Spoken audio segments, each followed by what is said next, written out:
SSR is still not a perfect solution with client-side libraries and frameworks like Angular, React, Vue. Every time I've worked on a project where we had to implement server-side rendering with these libraries, it has increased the complexity of the app, and it just has never felt right. It felt like trying to put a square block in a round hole. Now, this is just my experience, and yours may differ. And you can definitely do server-side rendering right. It's just a hard thing to do. But I want to show you two tools that I recommend and are extremely popular in the community for server-side rendering.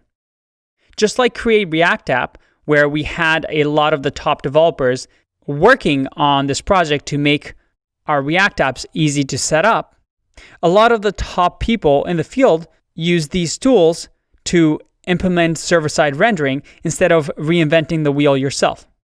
And just like Create React App, it avoids all the configuration so that you're actually able to focus on building your app instead of just setting things up and working on the configuration.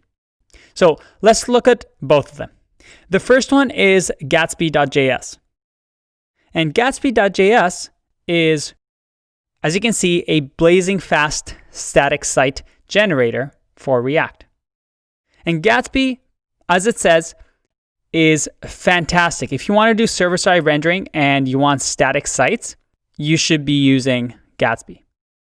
Now, a static site, if you remember, is just like these React documentation here, just mainly text-based websites that are really, really good for things like documentation. And as a matter of fact, React uses Gatsby here to have their documentation. So if the official React documentations are using it, you know that it's a great library. The second one is called Next.js, and they're on version 5 right now, but they're constantly updating it.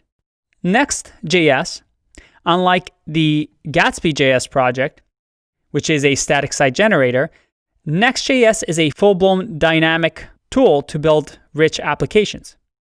You can build in Next.js what you could do on the client side with React. Really dynamic applications that go beyond just static text-based websites.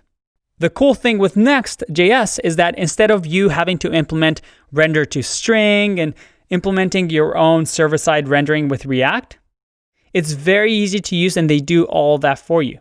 And it's probably the best implementation of server-side that I've seen. And a lot of people in the community recommend it. You see, with them, you don't have to worry about setting up Webpack, React Router for your routing, React and React DOM. Kind of like Create React App, everything is included right out of the box, including code splitting, including performance optimization, and SEO optimization, obviously. They have things like hot module loading as well, and prefetching, and just so many things. It's a great, great library, and again, some really smart people are working on this project. So anytime you use server-side rendering, I recommend you go with Next.js. And as a matter of fact, in the next couple of videos, I'm going to show you a quick demo of how to build a Next.js app. So I'll see you in the next one. Bye-bye.